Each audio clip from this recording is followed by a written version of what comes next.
Josh? Good morning, everyone. First of all, I just want to thank Greg and President Moorhead for the opportunity to serve during this time of transition. It's a great honor, and I'm humbled to have this opportunity.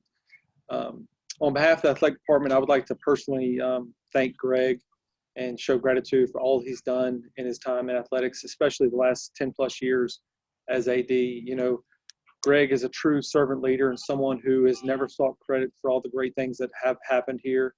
But when something may have not gone well, he was the first one to step up and take responsibility or shoulder the blame. But of all the great things that have happened here in the last 10 plus years, he always gave that credit to someone else, whether it be, you know, you think about the championships we've won, the experiences that have been created for students, fans, staff, whether it be the Notre Dame series, the Rose Bowl, the All-Dean concert, the academic success of our student athletes, the staff he's built, the staff he's been able to retain.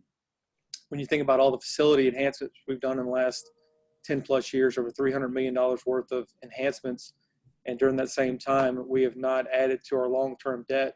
We've actually reduced it, which if you think about it, the financial responsibility and what he's led, we are in as great a shape as any university in the country right now. I would say that there's not a university in better shape to navigate these difficult times that we're navigating.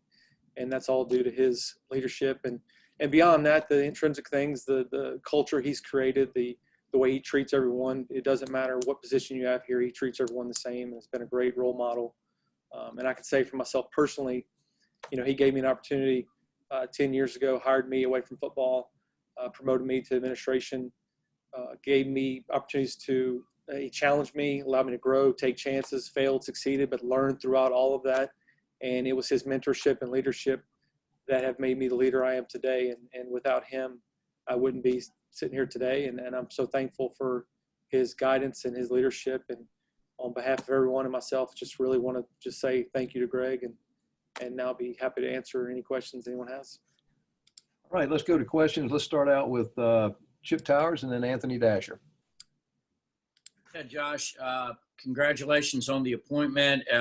You know, I just wonder in the immediate, how do you envision the next few months? Will you be, you know, making a lot of big decisions, or do you feel more like, I don't know, sort of a steward at this moment? How have you been directed kind of to go forward, if that makes sense? Thanks, Chip. Well, I don't think this is a time for change. I think what the strength of our department is the continuity. And now is definitely not a time to be looking at what we can change. We've got enough challenges in front of us navigating these times that we're facing right now in light of the pandemic and everything else going on. So it's really about keeping the ship on course. And we've got a great senior team. So it's really about keeping that continuity and keeping everything moving in the same direction. So I would hope to just keep providing the steady leadership that Greg has and keep us on course. Hey, Josh, congratulations, man. Thanks, Dash. Fastball right out of the gate. How much, if any, are you hoping to kind of use this opportunity to, you know, kind of show them, you know, you can do this job, you know, full time moving forward? You know, hopefully, Dash, what I've done in my career is built up more than just what you would look at in a couple months. I've always tried to show that day in and day out. But, you know, if this is an audition, then so be it. But I come to work the same way every day. I will treat today or January 1st no different than any other day. Show up, treat people the right way, represent the university always. One thing that President Moorhead and Greg have taught me during my time here is always keep the university at the forefront of every decision. Anything we do, every decision we make, let's make sure it's in the best interest of the university. So as long as I'm doing that and treating people the right way and represent this university, everything else will take care of itself. So Lord willing, let the chips fall where they may. Thanks, man. Let's go to Seth Emerson and then Mike Griffith. Josh, a two-part question. One, what at this point in your career makes you feel that you're confident about taking over, not just on an interim basis, but potentially full-time, a program as large as Georgia? And like, I forgot the second part, so never mind. Just tackle the first part. I can make up a second part if you like. You know, Seth, I've always been young in my career as I've advanced. I am young, but I've had 20 plus years of experience in college athletics. I've seen athletics at every level, small schools, big schools. I've worked as a student assistant. I've worked as a grad assistant coach. I worked in football operations. That gives me the coaching side of it. I've worked in administration for 10 plus years. I've been able to serve as an AD, and I know that a small school like Millsaps, some people may say, well, that's not really relevant. But, in all reality, it's a lot more relevant than you think, because you're dealing with student athletes, parents, coaches, staff. A lot of the issues are the same. So I've had a wide range of experience, and I think, and especially my time here at Georgia the last few years, Greg's really nurtured me and given me some peeks behind the rope to really see what it's like in his shoes. And I feel ready and I feel confident for this responsibility. Josh, I don't want to make it sound like doing a job interview with you here. We're not the ones that are going to hire you, but it is interesting to ask about your philosophies. I guess I want to get your thoughts on non-revenue sports. I mean, obviously football's the engine that drives the revenue train, but we look at Georgia and the great high school sports here and the revenues, and we see some sports that are struggling. Just what are your thoughts on the importance of competing for championships in non-revenue programs and spending on non-revenue programs? Thanks, Mike. I think I'm wired the same way with Greg with that. I'm a competitor. I want to win at everything. If we start a badminton team tomorrow, I want to win a national championship in that. So it doesn't matter the sport. They're all important to me. And I can speak from my time as an AD before. When you're an AD, every one of those teams feels like one of your children, and you want every one of them to win. Every win feels great. Every loss is terrible. So the natural competitor in me wants to win championships in everything we do. So obviously we understand the importance that football and the revenue sports provide our other sports opportunities. But at the same time, I want to win championships and everything. Okay, let's go to Mark Weiser and Jake Rowe. Josh, have you had some initial conversations with President Moorhead? Just to, obviously he knows that you're interested, but to kind of get the ball rolling in that regard. And I want to ask you as well, kind of about your experience at Millsaps. How you think that time there helped you, running a department. There have been no meetings to this date in terms of moving forward or what's next in the process for the search. Mark, I took that job at Millsaps in 2014 with long-term thinking in mind. People thought I was a little crazy to leave Georgia and go to a Division III school, but sometimes you have to step outside of your comfort zone and challenge yourself, and that's what I did. And it was great for me to get in the weeds of every single detail of a program where you've got a smaller staff of 30 to 40 people, so you can't delegate. You've got to get in the weeds, whether it's setting prices and running a concession stand, to how you're going to live stream a video game, to set ticket prices, marketing, sponsorships, raising money. And again, that's on a small scale. But when you don't have people to delegate it to and you've got to get in the weeds, you have a better understanding. So those experiences got me out of my comfort zone, challenged me. I grew during that time. And when I returned to Georgia, I felt so much more comfortable discussing what other topics may be because I've lived it now. And again, it's different. I get it. The comma's in a different place at Millsaps than it is here at Georgia. But at the same time, it's all about relationships. It's about people. It's how you treat people. It's about showing up and doing your job. And I can't tell you how those experiences, how much confidence they've given me moving forward, just the knowledge of seeing a program A to Z. Josh, I think we all kind of assume that you really would like this opportunity, that you would like to be the next athletic director of Georgia long term. But kind of in your words, do you want that opportunity, and how much would you appreciate that opportunity to do that? Thanks, Jake. Yeah, of course, I would love that opportunity. It's anyone's dream that's in administration to be a Power 5 AD. But beyond that, I love Athens, Georgia. I love this university. I love working for President Moorhead. I love the people in this athletic department on campus. My family loves it here. My kids are born in Georgia. They identify as kids they're Georgia natives, and we love it here. So I would love that opportunity. But at the end of the day, I will serve this university however needed, however seen fit. This university's been here before me. It'll be here after me. I'm just here to carry the torch any way they need how. But I love it here, and I'd love to stay here the rest of my life. All right, let's go to Zach Klein and then Roddy Nabalsi. Hey, Josh, I'm not sure how the athletic calendar works, but with Greg leaving at the end of the year, are there any impending quote unquote, mid-major big decisions that are usually on the athletic director's calendar come January, February, while you guys are searching for the permanent position to take his chair? Well, I have intentionally moved all those decisions up to mid-December. That we're going to try to get as many of those things hammered through, especially anything controversial. Greg is going to be, and even if it's after January 1, we'll still just say that was a Greg McGarity decision, so we can put that on him. You know, Zach, there's always stuff coming up down the pike, you know, because we're in a world now where we're getting curveballs every day, and we're navigating through this basketball season with the men's, women's teams, and every day is something different, a cancellation of a game, a rescheduling. So there's going to be a lot of things coming at us here, but there's never a bored month in athletics. It's always something coming. So, but at the end of the day, look, Greg's a phone call away. He's a mentor to me. I wouldn't hesitate to pick up the phone and give him a shout. But, you know, ready for whatever comes. Thank you.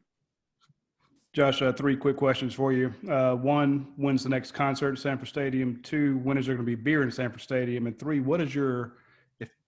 what philosophical difference do you have between the way you would run the program and, say, the way the program has been run in the past?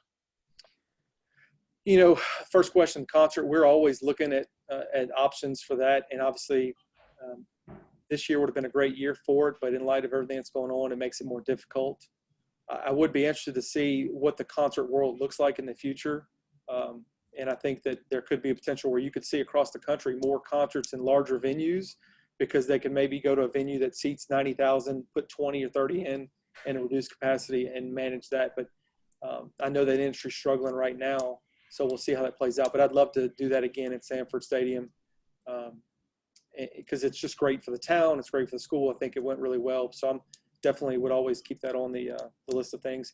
You know, in terms of beer, Roddy, we want to be responsible about that and make sure that whatever we do, we roll it out the right way, in a responsible way.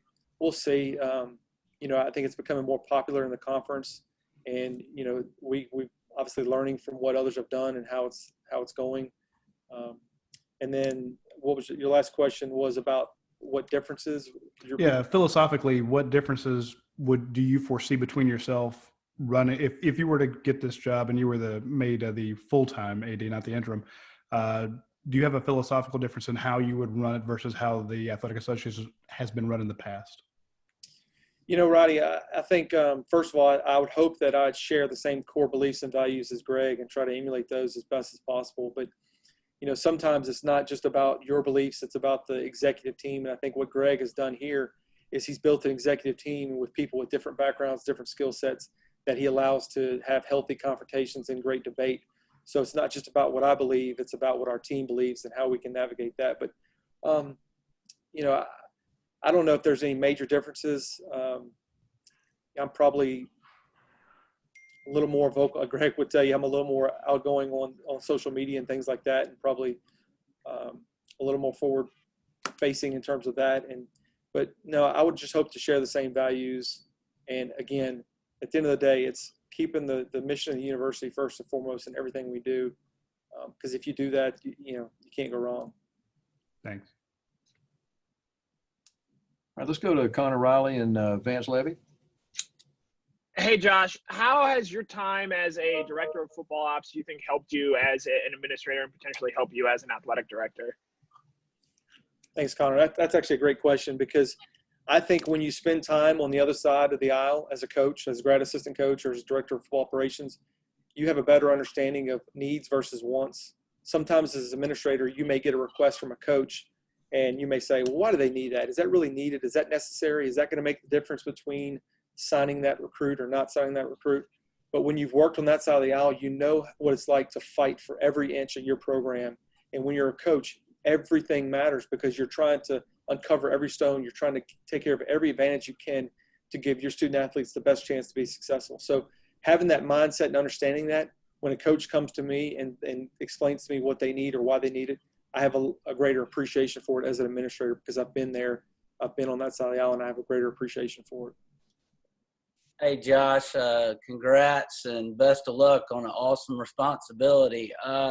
One of the question I asked Greg yesterday was kind of what he worries the most about moving forward. And he indicated that if we had to go through another year of drastically reduced seating at basketball and football, what that would look like. I'm not asking for the athletics bottom line at this point, but what would that look like if you had it? I mean, are you talking furloughs, et cetera?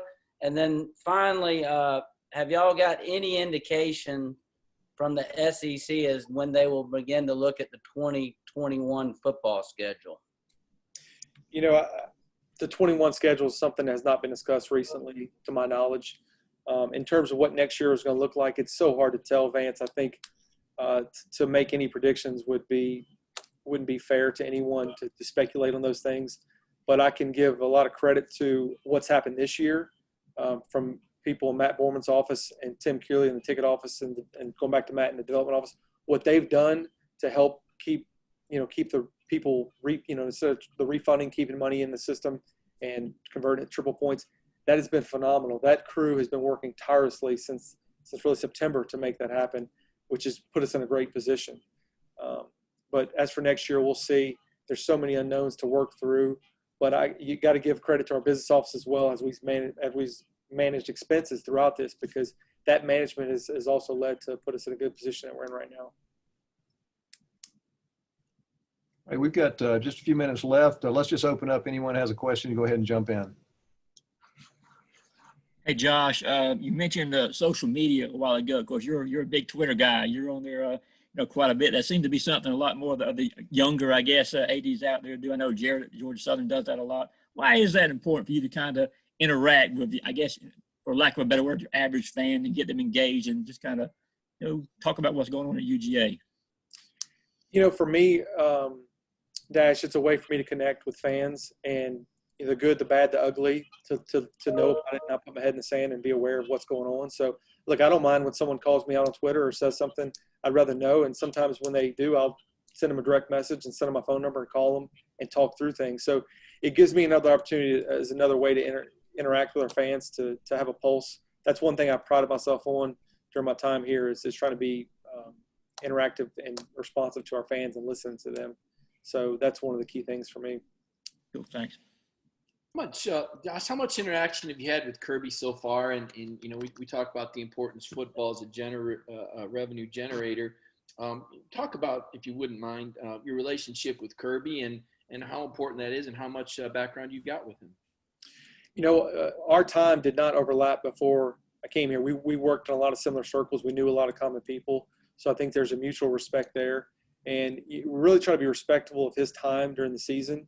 I work very closely with Josh Lee and some other members of his staff to try to keep the small fire small, keep stuff off his desk, and try to solve things before they ever get to him. So, I think there's a great relationship there. I respect what he does. Obviously, we've been in similar circles. I've worked for Coach Fisher and Coach Saban, so it's from that same tree. So I have a lot of respect for the way he runs his program, first class, and I'm very excited to work with him more.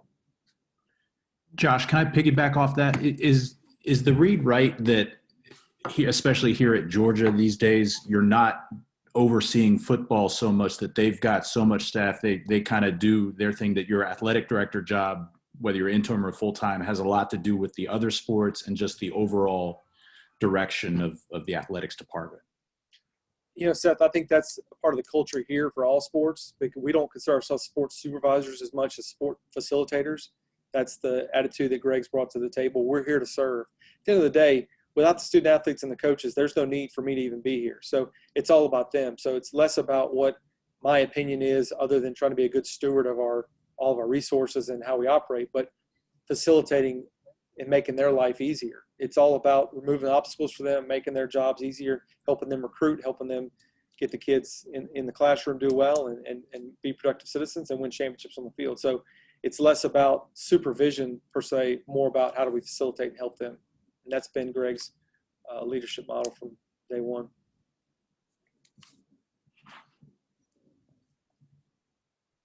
Hey, Josh, I remember sitting down and talking to you one time. You said that you kind of follow that Chick-fil-A model of customer service. You want people to walk in and just be blown away. You changed that, you brought that to the stadium experience.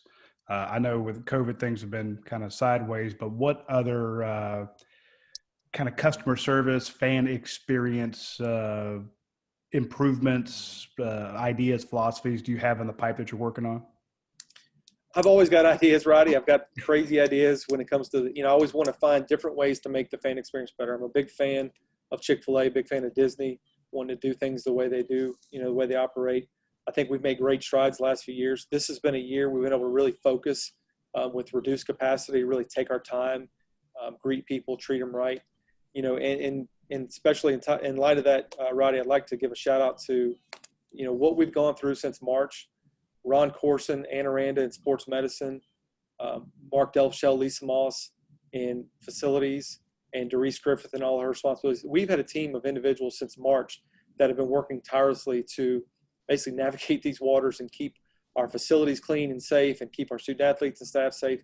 The job they've done since March has been remarkable, and it's people like that. But that all ties back into the culture that we're trying to create, Roddy, of great customer service and treating people the right way. Because at the end of the day, just like I say, I wouldn't be here without the student athletes, without those fans. These events aren't the same. So we want, when you come to one of our venues, come to one of our games, we want it to be an experience that you don't forget, or a positive experience that you tell a friend about, or something that just makes you feel better. Sometimes this is escapism for people from their daily lives. When they walk through the gates of Sanford Stadium, it's a release. It's a special moment for them. So we want to make that even more special when they come here. Josh, yesterday, Greg was asked about his top 2 or 3 moments looking back at his career. And he said, the 2 Notre Dame games, lights in the stadium. And you mentioned he gave you kind of a peek behind the curtains at that job.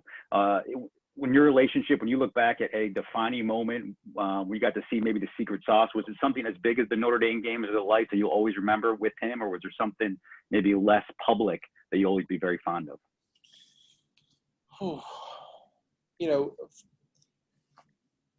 The thing I always remember is the phone call Greg made to me when he first offered the job to me 10 years ago. It was a life-changing moment. I was literally about to accept the job at Florida State with Jimbo Fisher, be his ops guy. And I believed in Greg. I'd only known him for a few months because he'd only been here since, I think, August, September that year. But he had shown enough the type of person he was. And for him to take a chance on me and change my life 10 years ago, I will ever be forever indebted to that moment, that experience. But it's every day with him. It's how he treats you.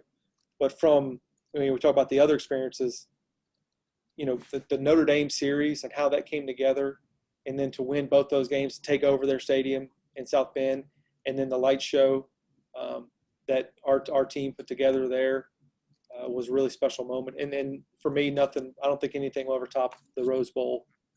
That game was just a special, special day. And I'm just thankful to have those experiences and thankful for Greg for all he's done. Josh, I assume since you've been in sports administration that you've, like I asked you a while ago, you've wanted this type of opportunity, and you've probably thought about what you would do and your philosophies, and those have probably evolved. How much has this pandemic maybe changed some of your preconceived notions of how you would go about doing the job, especially from a financial standpoint? It always brings up opportunities for us to reevaluate the way we spend money and say, okay, because we've had to take a harder line and be more efficient with the way we've operated. So sometimes now you can look at it and say, okay, we've been doing it this way for a while. This year we had to make adjustments. Maybe there's some adjustments we can make going forward full-time, even post-pandemic, that we can be more efficient. So it always adds those opportunities. On the other side of that, going back to the customer service, it's proven to us that the smaller crowds, we can take our time and really focus on the experience. So hopefully we're getting better through that. I think we have. But really, and through all that is slowing down and, really appreciating the personal experiences. And I think what, from my experience with our fans, is the live experience is so special. Yeah, there's going to be people who maybe have sat at home and maybe got comfortable at home. But for those that have been there in person, it's really hard to top a live event. So hopefully there'll be a greater appreciation of that moving forward, and we can keep improving upon the service we provide when people come to an event. Let's take two more questions.